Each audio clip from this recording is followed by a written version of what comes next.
Langsung saja. Bapak Ibu sekalian, Bapak Ibu peserta di rumah atau di manapun Bapak Ibu berada, untuk Mbak Felipa dan Pak Arianto, selamat pagi. Selamat datang di webinar Menjaga Ketahanan Pangan Selama Pandemi, memastikan pangan terjangkau terutama bagi keluarga prasejahtera, yang diadakan oleh Center for Indonesian Policy Studies atau singkatnya biasa kami sebut CIPS saja.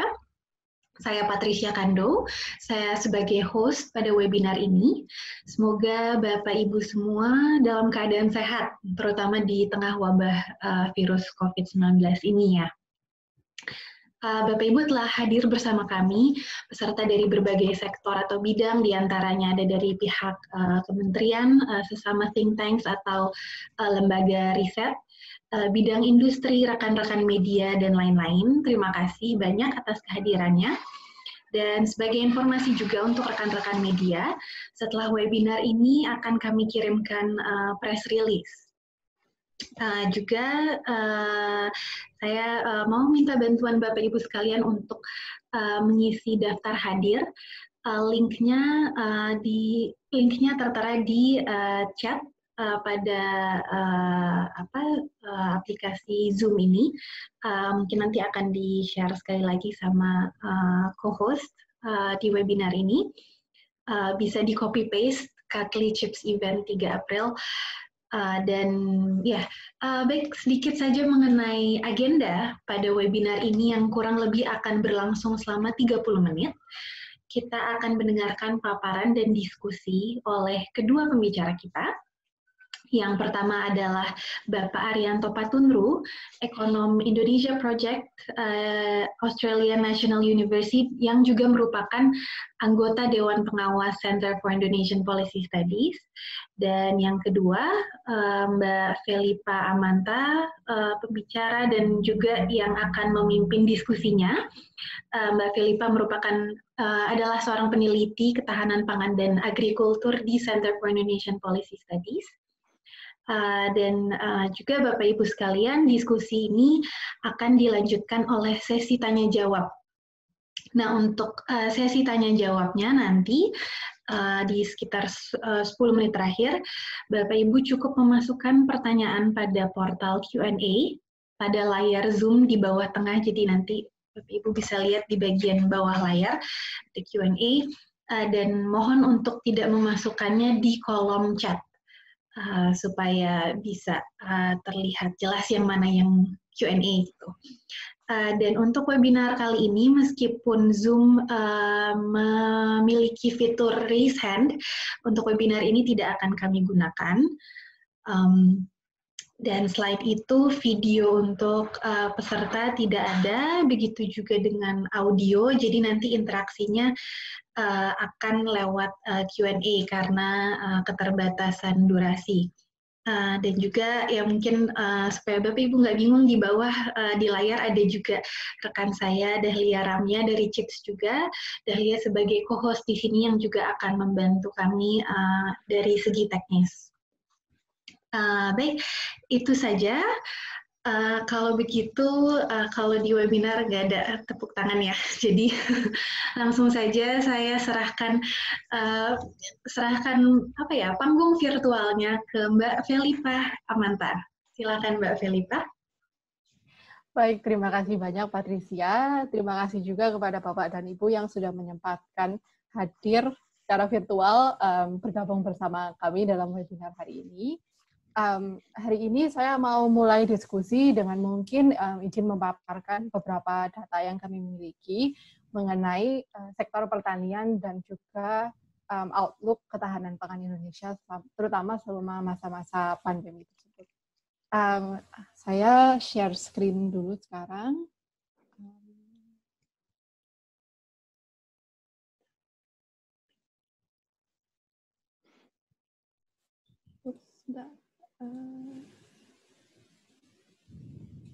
Sebentar, maaf.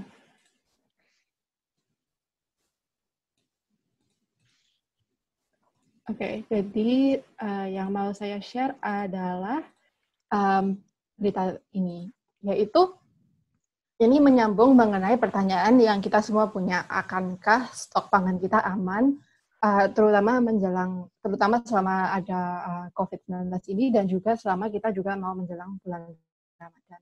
Yang dikabarkan oleh data dari Bulog dan data dari Kementerian Pertanian, stok pangan kita diperkirakan akan aman paling tidak sampai bulan Mei, dan bahkan kalau berita positifnya juga mungkin akan dinilai akan aman menjelang bulan Ramadan juga. Dan ini juga didukung oleh panen raya yang terjadi bulan April dan Mei.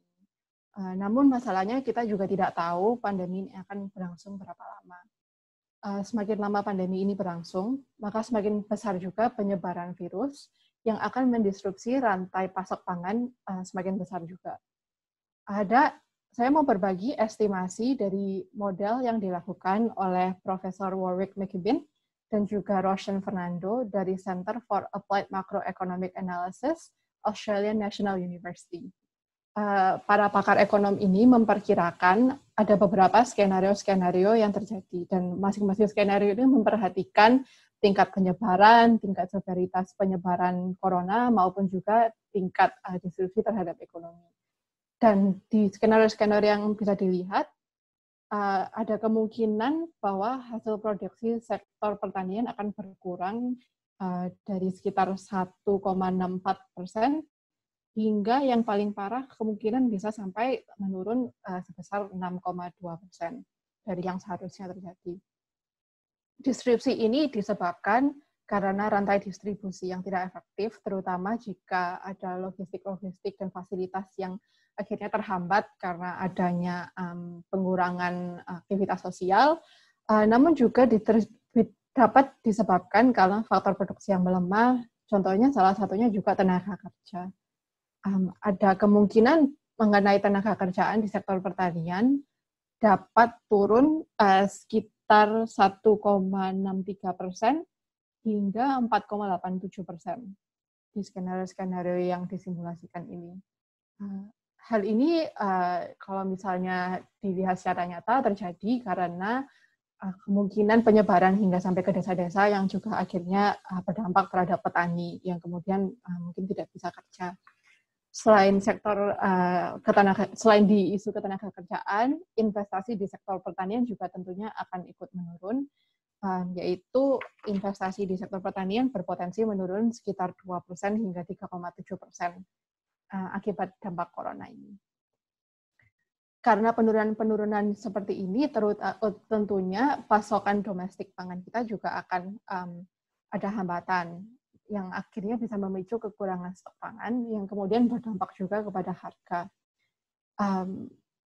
Kami dari Center for Indonesian Policy Studies selama ini setiap bulan memonitor harga-harga beberapa komoditas pangan, dan kami mempublish dalam indeks BURT, yakni indeks bulanan rumah tangga. Di indeks ini kami mengambil harga beberapa komoditas pangan dari supermarket di DKI Jakarta, dan kami membandingkan dengan beberapa supermarket di negara-negara tetangga. Dan kita bisa lihat dari Februari hingga bulan Maret ada beberapa harga yang sudah mulai naik, seperti ayam, seperti gula, bawang putih sempat naik tinggi banget, dan itu juga kita tahu karena impor bawang putih kemarin sempat terhambat. Tapi sekarang bawang putih impornya sudah masuk, dan harapannya ini juga harga sudah mulai menjadi stabil lagi. Kenaikan harga selama bulan Maret ini ada beberapa faktor, yaitu yang seperti saya bilang tadi mengenai hambatan distribusi dan logistik pangan juga, dan juga karena demand yang juga naik karena ada beberapa kejadian orang-orang mulai panic buying juga. Di setiap indeks BURT kami juga menghitung overspend, yakni berapa banyak yang bisa kita hemat kalau misalnya harga-harga di Indonesia itu turun kepada level harga di negara-negara tetangga. Dari Februari dan ke bulan Maret, kalau misalnya kita lihat, ini overspend-nya agak turun meskipun harganya naik. Ini bukan karena harga, tapi lebih karena pada bulan Maret, kami akhirnya memutuskan untuk hanya memonitor 10 komoditas, dari yang sebelumnya 15 komoditas. Jadi ini sebenarnya overspend-nya cukup signifikan. Dan ini tentunya akan berdampak pada keluarga yang kurang mampu. apalagi yang sumber penghasilannya jadi terhenti akibat dampak corona ini. Seperti yang kita tahu, keluarga yang paling rentan bisa menghabiskan hingga 60% dari pendapatan mereka untuk pangan. Salah satu dari yang termasuk tidak mampu juga bagi para petani juga yang penghasilannya juga dihabiskan untuk pangan. Dan kita biasanya menyebut mereka itu sebagai net consumers. Maka dari itu, saya tekankan bahwa harga ini menjadi sangat penting untuk diperhatikan. Seperti yang saya bilang mengenai perubahan permintaan, ini diakibatkan karena penurunan penghasilan. Maka perubahan permintaan rumah tangga untuk komunitas pertanian juga selama ini turun, diperkirakan akan turun sebesar 1,41% hingga 8,29%. Karena penghasilan masyarakat juga menurun, jadi daya belinya juga menurun. Untuk menjaga konsumsi masyarakat, selama ini yang saya dengar, yang terakhir diumumkan, yaitu Pak Presiden Joko Widodo juga sudah merencanakan stimulus, yaitu menambah kartu sembako dari 15,2 juta penerima menjadi 20 juta penerima. Nilainya juga ditingkatkan dari Rp150.000 menjadi Rp200.000 per penerima yang akan dibagikan selama 9 bulan ke depan. Yang Chips tekankan, kalau stimulus ini tidak disertai dengan kebijakan yang akan menstabilkan harga, maka bisa jadi stimulus ini menjadi kurang efektif. Kami pernah mensimulasi perilaku masyarakat, bagaimana pergeseran perilaku masyarakat jika ada stimulus, ada subsidi dari BPNT, yaitu bantuan pangan non-tunai, tapi juga dibarengi dengan kenaikan harga.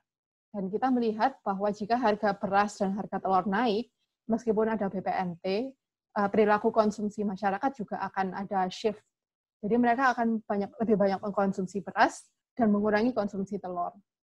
Secara total kami melihat dengan simulasi seperti ini, harga beras dan harga telur naik 500 perak, maka konsumsi beras akan naik dari 21 kg menjadi 22 kg, sementara telur turun dari 33 butir menjadi 26 saja.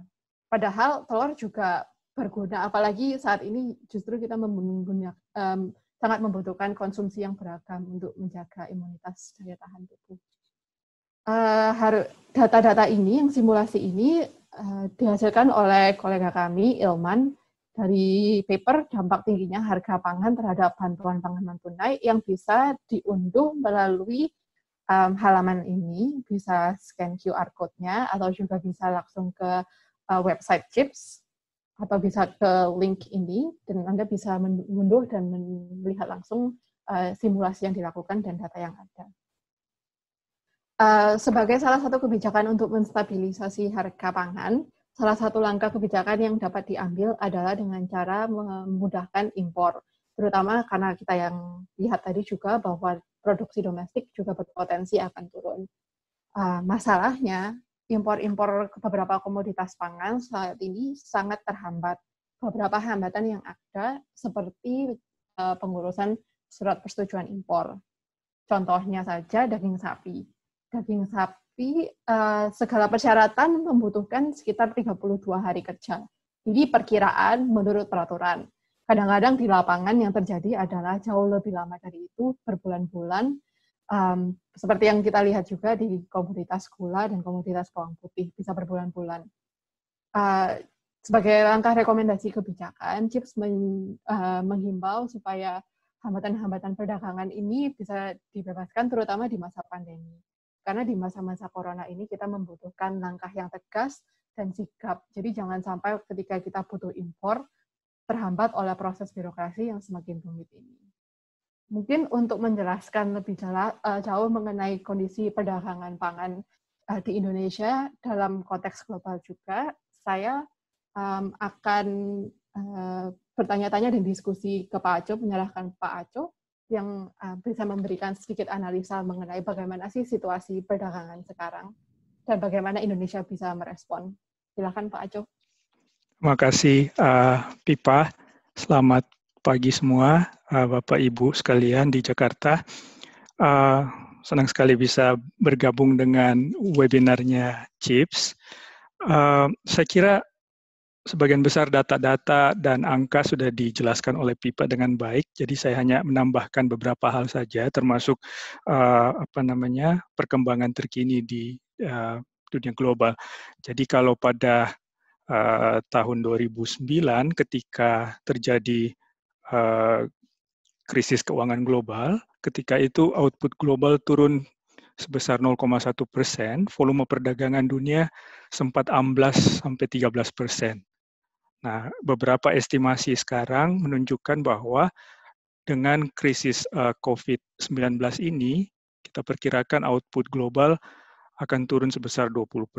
Jadi bisa dibayangkan akibatnya terhadap perdagangan internasional mungkin akan jauh lebih besar ketimbang krisis keuangan global beberapa tahun yang lalu. Nah, sayangnya hambatan perdagangan kita lihat justru meningkat di mana-mana. Jadi lebih dari 50 negara membatasi ekspor peralatan medis misalnya.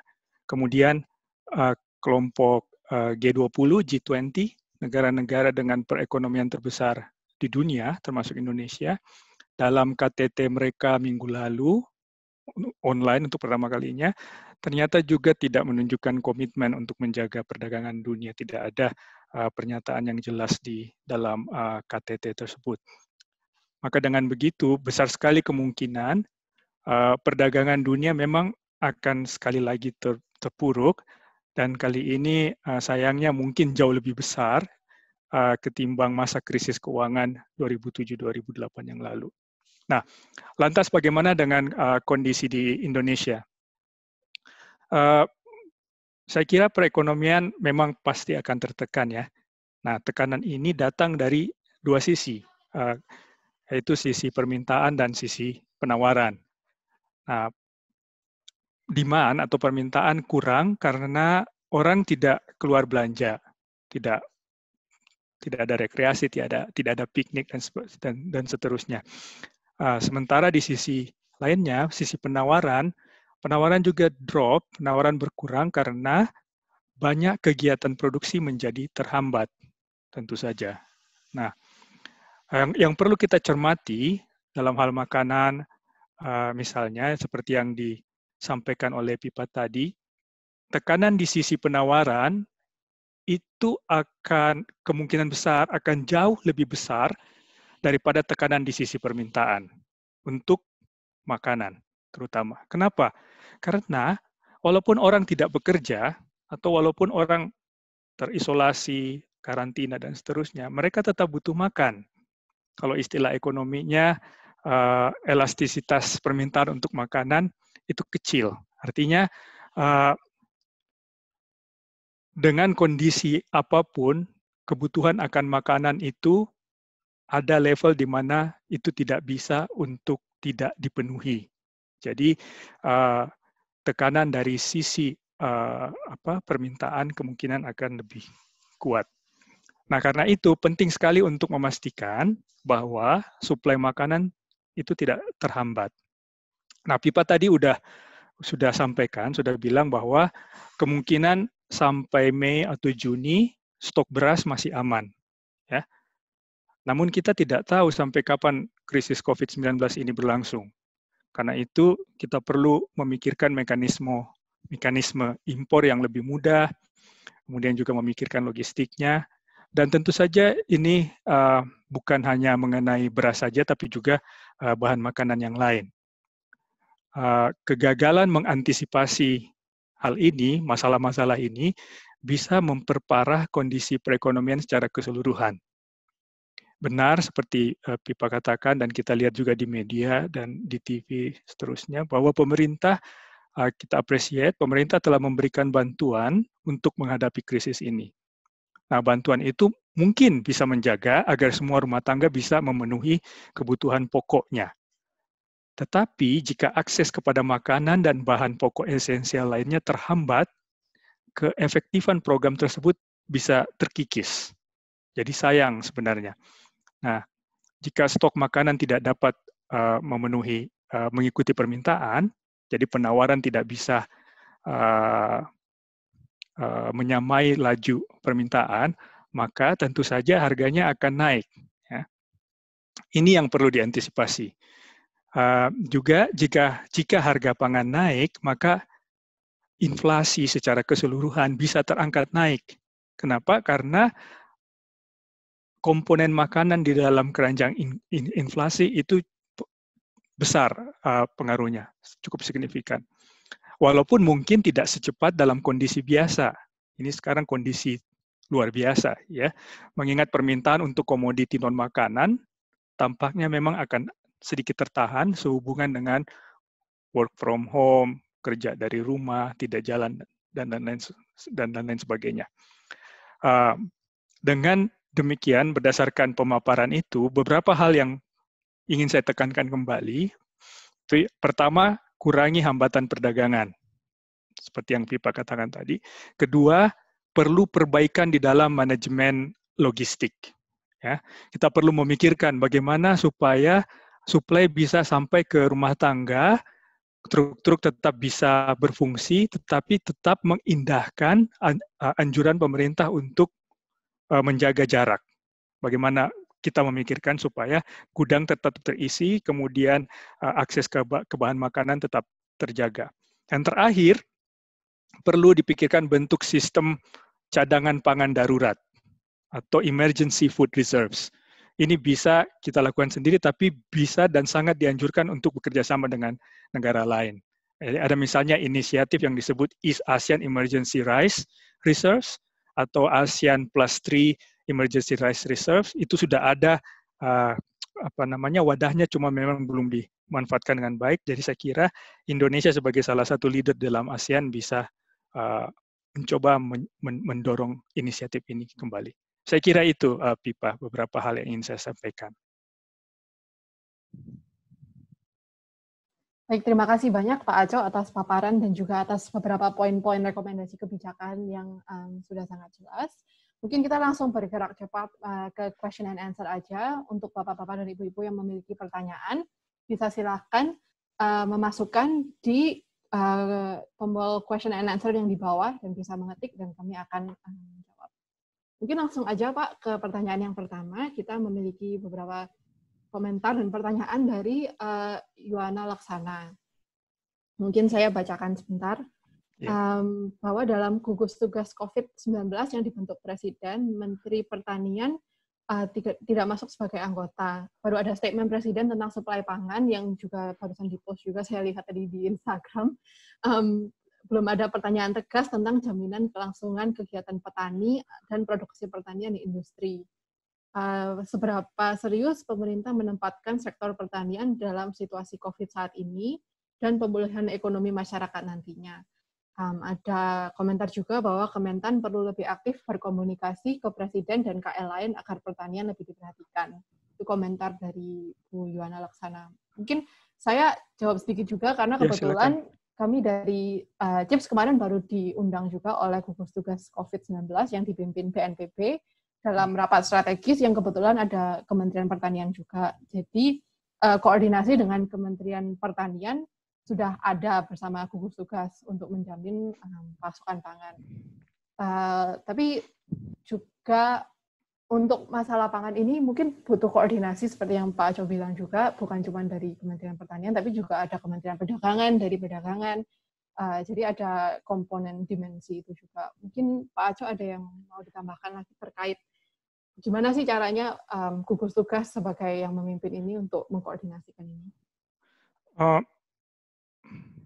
Seperti yang kita sempat singgung tadi, ini kan extraordinary time ya, waktu yang darurat, tidak biasa, sehingga respon kebijakan pun bisa kita mengerti itu ada skala prioritas. Jadi bisa kita lihat bahwa mungkin yang paling penting sekarang ini benar-benar untuk karena begini, berbeda dengan dua krisis sebelumnya yang pernah kita alami, jadi krisis finansial global dan krisis finansial Asia, Asian Financial Crisis dan Global Financial Crisis, yang ini agak berbeda karena dia mulai dari krisis kesehatan, berubah menjadi krisis ekonomi, dan berubah menjadi krisis keuangan. Nah, karena itu penanganannya pun perlu berhati-hati dan mungkin agak sedikit berbeda dengan 2 krisis sebelumnya. Nah, dalam hal ini jelas saya kira pengambil kebijakan juga setuju bahwa ini yang paling penting adalah menjaga supaya yang meninggal itu nggak banyak, supaya virus ini nggak begitu banyak. Nah, karena itu memang ada beberapa yang harus dikorbankan dalam hal ini, misalnya kegiatan produksi, gitu ya. Cuman seperti yang saya katakan tadi, memang orang nggak melakukan apa-apa, tetap harus makan. Jadi bagaimana caranya untuk menjamin supaya akses kepada makanan itu bisa terjadi, gitu kan? Dan ini masalahnya lebih kepada logistik. Bahwa nanti kita harus lihat kembali kepada produktivitas pertanian dan seterusnya, itu saya setuju. Tapi mungkin setelah beberapa bulan ke depan, ketika kita mulai bisa kembali ke sawah, kita mulai bisa memegang traktor, gitu gantian dan seterusnya. Jadi saya kira memang perlu ada prioritas di situ, Pipa. Baik, terima kasih Pak. Ini banyak sekali pertanyaan-pertanyaan dan komentar yang sudah masuk. Mungkin saya pilih beberapa aja, berhubung waktu juga sangat singkat. Mungkin saya mau menanyakan ada beberapa pertanyaan terkait, pertanyaan lebih lanjut terkait perdagangan Pak Aco. Ada pertanyaan dari Noya, Mbak Noya, mengenai korelasi antara nilai mata uang dengan usaha pembunuhan kebutuhan pangan dengan impor-ekspor. Dan tadi juga saya lihat related juga ada dari Calvin Murin yang juga mengenai nilai tukar, karena USD dengan rupiah juga sudah, nilai tukarnya USD sudah naik. Jadi apakah nilai tukar ini akan berdampak terhadap ekspor-impor dan bagaimana cara menanggapinya? Ada 2 hal. Yang pertama, ekonom itu kalau melakukan forecast itu seringkali salah. Terus hal yang kedua adalah salah satu indikator makro yang paling susah untuk diperkirakan itu adalah exchange rate. Gitu ya. Nah, dalam hal ini memang kalau kita perhatikan udah bukan cuma rupiah tapi mata uang lain juga mengalami udah seperti roller coaster, karena ada sangat banyak hal yang bisa mempengaruhi itu. Jadi bukan cuma real purchasing power tapi juga sangat besar bergantung kepada kebijakan moneter di Amerika Serikat. Jadi terhadap dolar, apa yang mereka lakukan. Dan kalau kita lihat sekarang memang tingkat bunga udah sangat rendah, tapi kemudian pendekatannya adalah mirip-mirip dengan quantitative easing. Jadi misalnya Kementerian Keuangan di berbagai negara itu menerbitkan obligasi, itu dibeli oleh central bank sentral mereka, kemudian uangnya itu untuk melakukan recovery program, jadi stimulus segala macam, seperti yang dilakukan di Indonesia juga, program relief package, program emergency itu. Nah, bahwa kemudian ada pengaruhnya ke nilai tukar, iya, tapi bukan satu-satunya, karena pada saat yang bersamaan juga kita perhatikan harga minyak bumi itu makin turun, itu juga karena ada tension dari Saudi Arabia dengan Rusia sebelumnya. Jadi banyak sekali faktor. Kemudian ada hal-hal psikologis, misalnya saya dengar ada kemudian rush ke emas misalnya, karena ada yang percaya bahwa dengan memakai emas kita bisa bebas dari virus segala macam kepercayaan seperti itu. Jadi sekali lagi untuk menjawab pertanyaan tentang exchange rate itu sangat complicated, tapi maksud saya adalah sebaiknya perhatian kita itu lebih kepada tadi isu kesehatan, bagaimana menyelamatkan orang, bagaimana. Jadi ekonomi mungkin pada saat ini nomor 2. Yang paling penting sekarang adalah menyelamatkan orang. Setuju banget, Pak. Mungkin ada beberapa pertanyaan lagi, saya akan mengambil sekitar 2 pertanyaan lagi. Ada beberapa pertanyaan yang tentang terkait detail-detail mengenai graf-graf yang tadi saya sampaikan. Untuk klarifikasi aja, yaitu data-data semua angka di Indonesia. Jadi sektor hasil produksi pertanian, ketenagakerjaan di Indonesia, dan aksis X-nya yang di bawah tadi itu adalah tahun. Jadi tahun pertama adalah tahun sekarang ini, lalu kemudian tahun-tahun berikutnya. Untuk pertanyaan-pertanyaan lain ada dari Mas Dwiki Agung terkait soal stabilisasi harga, karena kita tadi ngobrol banyak tentang stabilisasi harga. Bagaimana caranya? Apakah pakai price ceiling atau pakai cara lain? Mungkin Pak Aco bisa memberi saran. Saya kira price ceiling bukan sesuatu yang dianjurkan saat ini. Kenapa? Karena memang stok itu rendah, ya, dan melakukan price ceiling saya kira akan justru mendistorsi informasi. Nah, ada beberapa komoditi kalau misalnya dibatasi supaya dia tidak naik, sementara pemerintah tidak bisa menyiapkan atau mempersiapkan stoknya, itu justru menjadi bencana. Kenapa? Kalau ditahan harganya supaya dia tidak bisa naik, tidak ada insentif bagi pihak swasta atau pihak-pihak yang sebenarnya bisa membuat itu untuk memproduksinya, gitu kan? Karena mereka merasa, wah, buat apa saya produksi kalau nggak boleh naikin harga, misalnya. Itu. Kecuali untuk barang-barang di mana misalnya pemerintah bilang ini tidak boleh ditahan harganya, harus ditahan harganya, tidak boleh naik demi supaya orang bisa akses kepada komoditi tersebut, tapi mereka yang sediakan.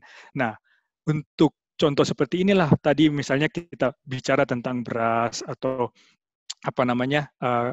gula misalnya, jagung dan sebagainya, di mana peran pemerintah di sini bukan untuk menghasilkannya sendiri karena mereka tentu saja nggak bisa, tapi membuka jalan supaya dari luar bisa masuk paling tidak untuk jangka waktu yang krisis ini, gitu kan? Ya, nah kedepannya kita kemudian lihat kalau mekanisme ini bisa bagus, bisa menjamin supaya akses terutama orang miskin terhadap produk yang lebih terjangkau itu bisa dijamin, nah itu akan kita bisa membangun sistemnya dari situ. Baik, Pak. Terima kasih banyak, Pak. Mungkin udah jam 11, tapi mungkin saya ambil satu pertanyaan lagi kalau misalnya orang-orang masih tertarik dan Pak Aco masih boleh Pak ambil satu pertanyaan lagi? Boleh, ya. Oke, saya scroll banyak banget pertanyaannya. Jadi Oke, sambil Pipa coba cari, tadi saya sempat lihat ada yang bertanya tentang apa yang harus dilakukan untuk logistik dalam masa misalnya terjadi lockdown. Saya bukan ahli epidemiologi atau public health, tapi sekalian numpang promosi lewat CHIPS ini. Jadi minggu depan Indonesia Project di Australian National University akan melakukan webinar juga hari Rabu jam 2 waktu Canberra, berarti jam berapa tuh di situ? Jam 10 di Jakarta khusus tentang kebijakan lockdown dan dampak ekonominya. Ada pertanyaan kalau misalnya mengenai perdagangan dari Joni Yulianto yang menanyakan secara komparatif bagaimana posisi ketahanan pangan Indonesia saat ini dibandingkan dengan negara lain di lingkup regional. Mungkin karena Pak Aco dari Australia juga punya perspektif itu, dan kita juga tahu beberapa negara seperti India sudah lockdown, Vietnam juga mulai menghentikan ekspor. Kira-kira secara regional perspektifnya gimana, Pak? Untuk saat ini bisa dibilang artinya seperti yang Pipa bilang ya, kalau ngelihat beberapa data kelihatannya kita masih mudah-mudahan masih bisa aman beberapa bulan ke depan, termasuk ada panen raya dan seterusnya. Tetapi kan untuk isu seperti ini kita perlu memikirkan secara sistematik nanti seperti apa. Nah, seperti yang saya tulis di salah satu CHIPS working paper dengan Ilman, kita sekarang sudah harus keluar dari kotak, mulai memikirkan bagaimana memanfaatkan kerjasama dengan negara-negara lain. Nah, seperti tadi yang saya sebutkan ada APTER, ASEAN Plus 3 Emergency Relief misalnya. Nah, itu yang harus dimanfaatkan, dan Indonesia sebagai salah satu leader dalam ASEAN itu bisa selalu mengingatkan negara lain itu untuk memanfaatkan hal ini. Kenapa? Karena kita nggak mau terjadi lagi krisis pangan seperti tahun 2007-2008, di mana karena masing-masing tidak saling tahu berapa stok di sana, berapa stok di sini, kemudian terjadi perang dagang, dan akhirnya akibatnya harga menjadi tinggi sekali, dan itu yang paling terpukul kalau terjadi kenaikan harga yang luar biasa seperti itu. Yang miskin, termasuk petani yang paling miskin yang tadi Pipa sebutkan adalah net consumer tersebut. Kira-kira bisa dijelaskan sedikit nggak Pak? Karena kita juga sering dapat pertanyaan itu, maksudnya yang dimaksud dengan petani sebagai net consumer itu seperti apa? Coba bayangkan petani yang datang ke sawah, menanam padi dan seterusnya, tapi sebenarnya mereka tidak lebih, sayang sekali bukan pemilik tanah. Jadi mereka tidak lebih dari buruh petani yang bekerja di sawah menanam padi untuk pemilik sawah tersebut. Nah, setelah menanam padi, mereka untuk memberi makan kepada keluarganya, mereka harus ke pasar untuk beli beras. Nah, ini yang disebut net consumer, karena konsumsi mereka lebih besar daripada yang mereka produksi atau bantu produksi. Nah, penelitian tahun 2004 itu menunjukkan bahwa di Indonesia itu ada sekitar, termasuk konsumen ya, itu jadi yang disebut net consumer, yang lebih banyak konsumen daripada mengkonsumsi daripada memproduksi, itu sekitar 70%. Jadi 30% itu yang net producer. Nah, dari net consumer itu petaninya ada sekitar 10%. Jadi 10% ini yang sangat dirugikan. Petani, walaupun dia menanam padi, tapi dia harus membeli beras. Dan mereka biasanya berada dalam klaster paling bawah di rakyat miskin. Ini yang kita rugikan sebenarnya. Baik. Makasih banyak Pak Aco. Kira-kira ada pertanyaan yang Pak Aco mau jawab lagi dari list of questions? Ada lagi enggak ya? Sebentar.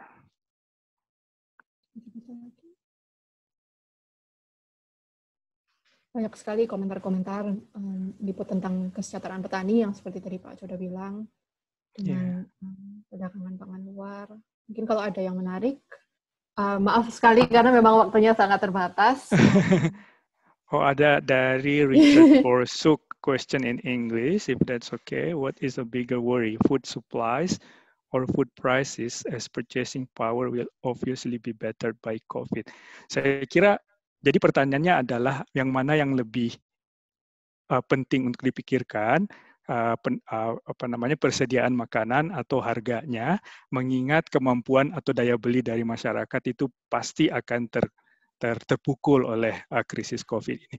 Saya kira dua-duanya, Pak Richard, karena saling berhubungan. Itu jadi tapi kalau misalnya kita bisa memastikan bahwa akses kepada bahan makanan itu, terutama yang pokok itu bisa dijamin, itu saya kira sudah sangat membantu. Nah, ini mungkin tantangan yang perlu kita pikirkan bersama-sama di Indonesia, bagaimana caranya. Karena kalau di sini saya perhatikan rantai pasoknya itu cukup bisa berjalan, jadi lewat online, pemesanan online, kemudian beberapa saat kemudian ada truk yang datang, dan ketika kita lihat cuma ada satu orang, cuma ada supirnya, dan supirnya itu juga yang mengangkat. Jadi mereka tetap menjaga social distance dalam hal ini, tapi tetap jalan. Nah, itu bagaimana mengupayakan supaya hal itu kemudian bisa dijamin bisa berlangsung juga di negara seperti di Indonesia. Mungkin perlu kerjasama pemerintah pusat, daerah, dan private sector, termasuk toko-toko minimarket misalnya, dengan tetap memperhatikan ketentuan social distance dan sebagainya. Ada satu pertanyaan dari Made Antoni dari Jakarta Post ini Pak, mengenai komentar bahwa KPPU kemarin mengatakan relaksasi impor belum cukup karena realisasi impor masih belum sampai pasar dan lambat. Kira-kira ada tanggapan tentang kebijakan relaksasi impor yang selama ini sudah dilakukan? Saya kurang tahu ya. Di situ ada pertanyaannya itu, tanggapan CHIPS seperti apa, dan apakah CHIPS ada menemukan indikasi importir yang sengaja menghambat impornya sehingga harga melonjak? Oh, ini maksudnya mungkin yang menimbun ya. Ya tentu saja kita tidak tahu bagaimana mendeteksinya, karena ya mungkin aja ada yang melakukan itu dan kemudian harga naik. Cuman begini, biasanya prinsipnya adalah senjata paling ampuh untuk melawan penimbun itu apa? Buka impornya. Jadi kalau dibuka, mereka kemudian insentif untuk menimbun akan turun. Kenapa? Karena mereka nggak bisa menjual dengan harga yang tinggi, karena mereka tahu ada barang tersebut beredar juga di pasar. Itu yang terjadi sekitar 20-30 tahun ketika di Indonesia terjadi krisis terigu, dan kemudian pemerintah memutuskan untuk membuka impor pada saat itu, dan dalam hitungan beberapa hari kemudian harga bisa stabil kembali. Jadi sekali lagi mungkin kita perlu memikirkan bagaimana cara supaya aliran komoditi, terutama bahan makanan itu menjadi tidak terhambat begitu. Mungkin untuk menambahkan juga yang mengenai kebijakan relaksasi impor itu, karena kemarin memang Kementerian Perdagangan dan Kementerian Pertanian sudah membebaskan yang surat persetujuan impor dan RIPH rekomendasi impor produk hortikultura, tapi hanya untuk bawang putih dan bawang bombay. Sementara komoditas-komoditas lain yang kita masih impor juga, misalnya daging sapi, gula, itu masih belum dibebaskan. Jadi mungkin pemerintah juga bisa mempertimbangkan untuk membebaskan untuk komoditas-komoditas itu juga. Seperti yang bawang putih dan bawang bombay, memang kebijakannya sudah berhasil, karena setelah dibuka, impornya masuk, dan sekarang harga bawang putih sudah mulai stabil lagi di pasar. Ya. Mungkin kira-kira seperti itu. Contoh pipa lebih mutakhir daripada contoh terigu saya puluhan tahun. Oke. Lalu, berhubung ini sudah 11.11, mungkin kami akhiri sampai sini. Jika ada pertanyaan, silahkan bisa approach teman-teman Chips. Kami ada di sosial media, di Twitter, di Instagram, Facebook, semuanya. Saya kembalikan panggung virtualnya ke Patricia. Silahkan. Ya, terima kasih banyak Mbak Felipa dan juga Pak Arianto. Untuk Ibu Bapak peserta sekalian, semoga diskusi ini bermanfaat bagi Bapak Ibu dan organisasi Bapak Ibu sekalian. Sedikit saja pengumuman yang masih berkaitan dengan topik ketahanan pangan. Chips baru saja meluncurkan di website makalah kebijakan terbaru kami. Ini saya share screen sebentar saja. Ya, jadi paper atau makalah kebijakan terbaru kami, dampak tingginya harga pangan terhadap BPNT atau bantuan pangan non-tunai di Indonesia. Bapak Ibu silakan scan QR code atau bisa juga diunduh di link yang tertera di gambar ini, atau bisa juga nanti ke website Chips dan file tersebut bisa diunduh secara gratis. Juga jangan lupa untuk mengisi daftar hadir. Linknya tadi sudah di-share di kolom chat. Nanti rekan saya juga akan bantu share linknya sekali lagi, bisa di copy paste di browser. Untuk teman-teman media nanti akan dikirimkan press release-nya. Ya, itu saja. Sekali lagi terima kasih Mbak Felipa, Pak Arianto, dan Bapak Ibu sekalian. Selamat siang dan selamat beraktivitas kembali. Terima kasih.